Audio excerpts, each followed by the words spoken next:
بسم اللہ الرحمن الرحیم۔ شروع کرتا ہوں اللہ کے نام سے جو بڑے مہربان نہایت رحم والے ہیں۔ آج ہم سیقول پارہ نمبر 2 کے اربع سے لے کے نصف تک پڑھیں گے ترجمہ۔ اس میں بھی سورۃ بقرہ ہے اور یہ ترجمہ ہے مولانا اشرف علی تھانوی رحمۃ اللہ علیہ کی طرف سے۔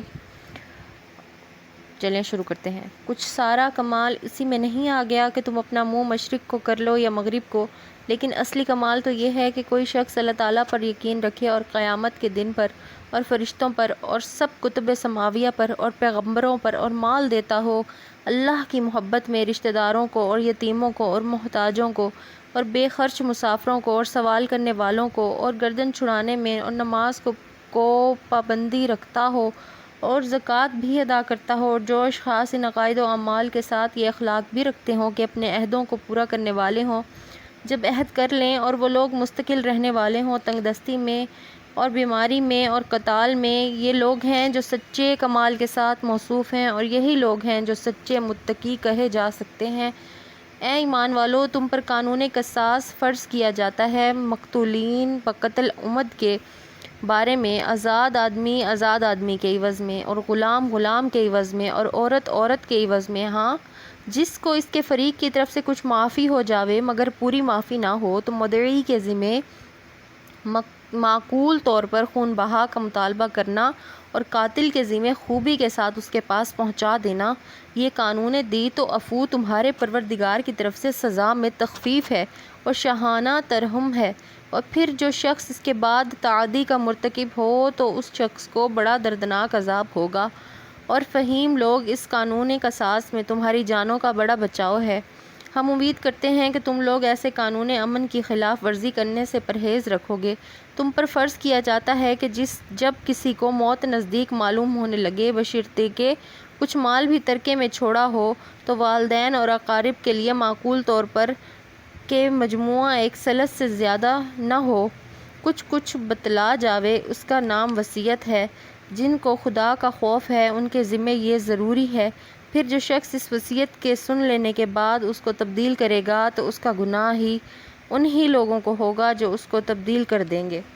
اللہ تعالیٰ تو یقیناً سنتے جانتے ہیں۔ ہاں جس شخص کو وصیت کرنے والی کی جانب سے کسی بے عنوانی کی یا کسی جرم کے ارتکاب کی تحقیق ہوئی ہو، پھر یہ شخص ان میں باہم مصالحت کرا دے تو اس پر کوئی گناہ نہیں۔ واقعی اللہ تعالیٰ تو خود گناہوں کے معاف فرمانے والے ہیں اور گناہ گاروں پر رحم کرنے والے ہیں۔ اے ایمان والو، تم پر روزہ فرض کیا گیا ہے جس طرح تم سے پہلے امتوں کے لوگوں پر فرض کیا گیا تھا، اس توقع پر کہ تم روزے کی بدولت رفتہ رفتہ متقی بن جاؤ۔ تھوڑے دنوں روزہ رکھ لیا کرو، پھر اس میں بھی اتنی آسانی کہ جو شخص تم میں ایسا بیمار ہو جس میں روزہ رکھنا مشکل یا مضر ہو یا شرعی سفر میں ہو تو دوسرے ایام کا شمار کر کے ان میں روزہ رکھنا اس پر واجب ہے۔ اور دوسری آسانی جو بعد میں منسوخ ہو گئی یہ ہے کہ جو لوگ روزے کی طاقت رکھتے ہوں ان کے ذمے فدیہ ہے کہ وہ ایک غریب کا کھانا کھلا دینا یا دے دینا، اور جو شخص خوشی سے زیادہ خیر خیرات کرے کہ زیادہ فدیہ دے تو یہ اس شخص کے لیے اور بھی بہتر ہے، اور تمہارا روزہ رکھنا اس حال میں زیادہ بہتر ہے اگر تم روزے کی فضیلت کی خبر رکھتے ہو۔ وہ تھوڑے دن ماہ رمضان ہے جس میں قرآن مجید بھیجا گیا ہے۔ ایک وصف یہ ہے کہ لوگوں کے لیے ذریعہ ہدایت ہے، اور دوسرا وصف واضح الدلالت ہے منجملہ ان کتب کے جو ذریعہ ہدایت بھی ہیں اور حق و باطل میں فیصلہ کرنے والی بھی ہیں۔ سو جو شخص اس ماہ میں موجود ہو اس کو ضرور اس میں روزہ رکھنا چاہیے۔ جو شخص بیمار ہو یا سفر میں ہو تو دوسرے ایام کا اتنا ہی شمار کر کے ان میں روزہ رکھنا اس پر واجب ہے۔ اللہ تعالیٰ کو تمہارے ساتھ احکام میں آسانی کرنا منظور ہے اور تمہارے ساتھ احکام و قوانین مقرر کرنے میں دشواری منظور نہیں، اور تاکہ تم لوگ ایام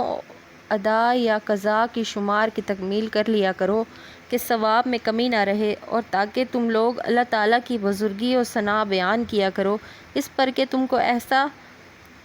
طریقہ بتلا دیا جس سے تم برکات و ثمرات صیام رمضان سے محروم نہ رہو گے۔ آپ میری طرف سے فرما دیجئے کہ میں قریب ہی ہوں، اور باستثناء نامناسب درخواست کے منظور کر لیتا ہوں ہر عرضی درخواست کرنے والے کی،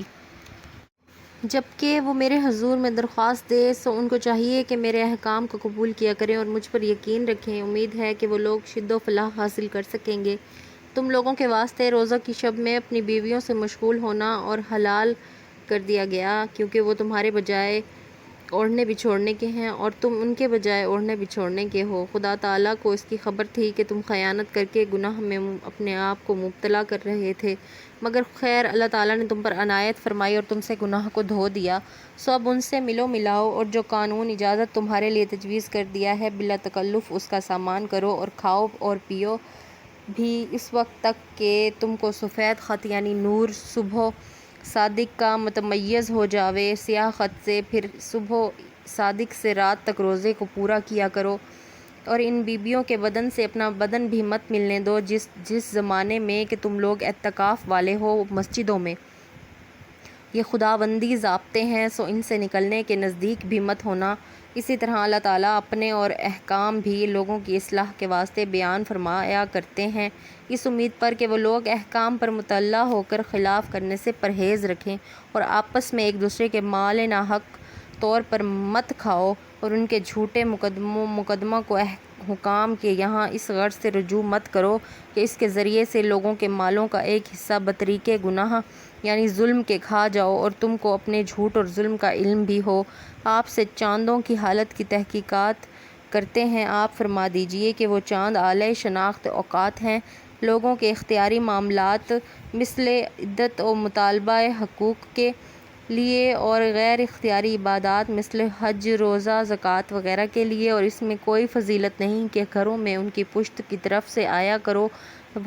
ہاں لیکن فضیلت یہ ہے کہ کوئی شخص حرام چیزوں سے بچے اور گھروں میں ان کے دروازوں سے آؤ اور خدا تعالیٰ سے ڈرتے رہو۔ امید ہے کہ تم کامیاب ہو اور بے تکلف تم لڑو اللہ کی راہ میں ان لوگوں کے ساتھ جو نقصِ عہد کر کے تمہارے ساتھ لڑنے لگیں اور از خود حد معاہدہ سے مت نکلو۔ واقعی اللہ تعالیٰ حد قانون شرعی سے نکلنے والوں کو پسند نہیں کرتے، اور جس حالت میں وہ خود عہد شکنی کریں اس وقت ان کو قتل کرو جہاں ان کو پاؤ اور ان کو نکال باہر کرو جہاں سے انہوں نے تم کو نکلنے پر مجبور کیا ہے، اور شرارت قتل سے بھی سخت تر ہے، اور ان کے ساتھ مسجد الحرام کے قریب و نواح میں کہ حرم کہلاتا ہے قتال مت کرو جب تک کہ وہ لوگ وہاں تم سے خود نہ لڑیں۔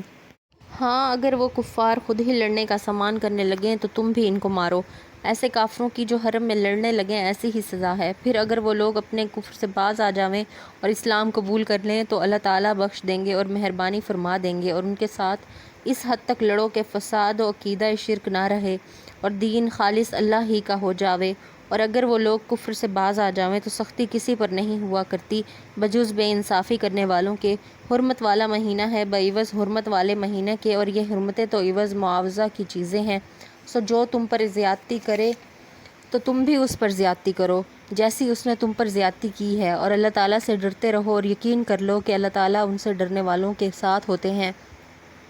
اور تم لوگ جان کے ساتھ مال بھی خرچ کیا کرو اللہ کی راہ میں، اور اپنے آپ کو اپنے ہاتھوں تباہی میں مت ڈالو اور کام اچھی طرح کیا کرو، بلا شبہ اللہ تعالیٰ پسند کرتے ہیں اچھی طرح کام کرنے والوں کو۔ اور جب حج و عمرہ کرنا ہو تو اس حج و عمرہ کو اللہ تعالیٰ کے واسطے پورا ادا کیا کرو۔ پھر اگر کسی دشمن یا مرض کے سبب روک دیے جاؤ تو قربانی کا جانور جو کچھ میسر ہو ذبح کرو، اور اپنے سروں کو اس وقت تک مت منڈواؤ جب تک کہ قربانی اپنے موقع پر نہ پہنچ جائے اور وہ موقع حرم ہے کہ کسی کے ہاتھ وہاں جانور بھیج دیا جائے۔ البتہ اگر تم میں سے بیمار ہو یا اس کے سر میں کچھ تکلیف ہو جس سے پہلے ہی سر منڈوانے کی ضرورت پڑ جائے تو وہ سر منڈوا کر فدیہ یعنی اس کا شرعی بدلہ دے دے،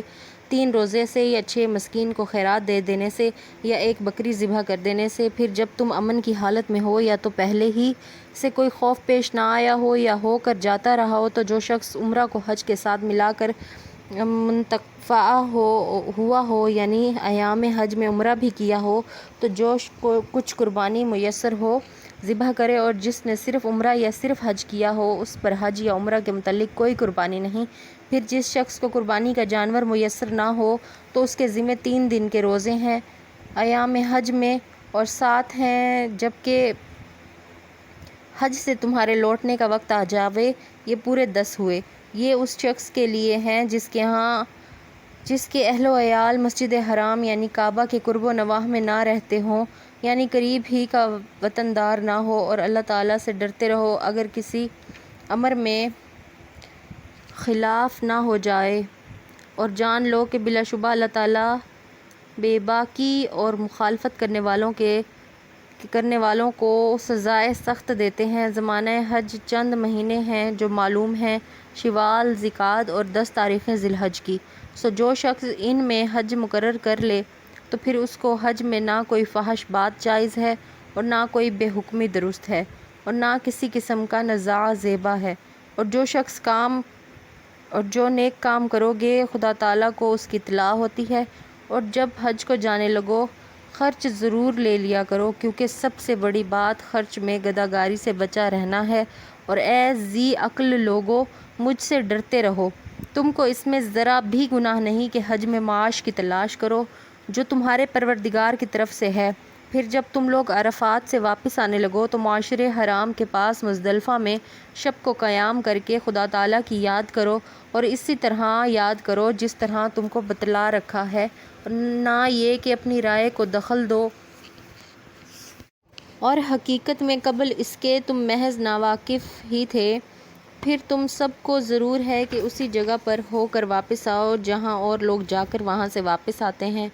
اور احکام حج میں پرانی رسموں پر عمل کرنے سے خدا تعالیٰ کے سامنے توبہ کرو، یقیناً اللہ تعالیٰ معاف کر دیں گے اور مہربانی فرمائیں گے۔ پھر جب تم اپنے اعمال حج پورے کر چکو تو حق تعالیٰ کا ذکر کیا کرو جس طرح تم اپنے آباء و اجداد کا ذکر کیا کرتے ہو، بلکہ یہ ذکر اس سے بدرجہ بڑھ کر ہو۔ سو بعض آدمی جو کہ کافر ہیں ایسے ہیں جو کہتے ہیں کہ اے ہمارے پروردگار، ہم کو جو کچھ دینا ہو دنیا میں دیجیے، اور ایسے شخص کو آخرت میں بوجہ انکار آخرت کے کوئی حصہ نہ ملے گا۔ اور بعض آدمی جو کہ مومن ہیں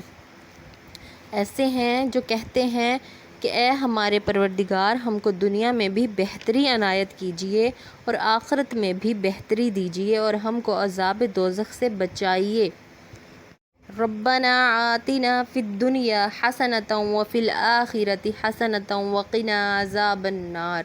یہاں تک نصف بارہ ختم ہو رہا ہے۔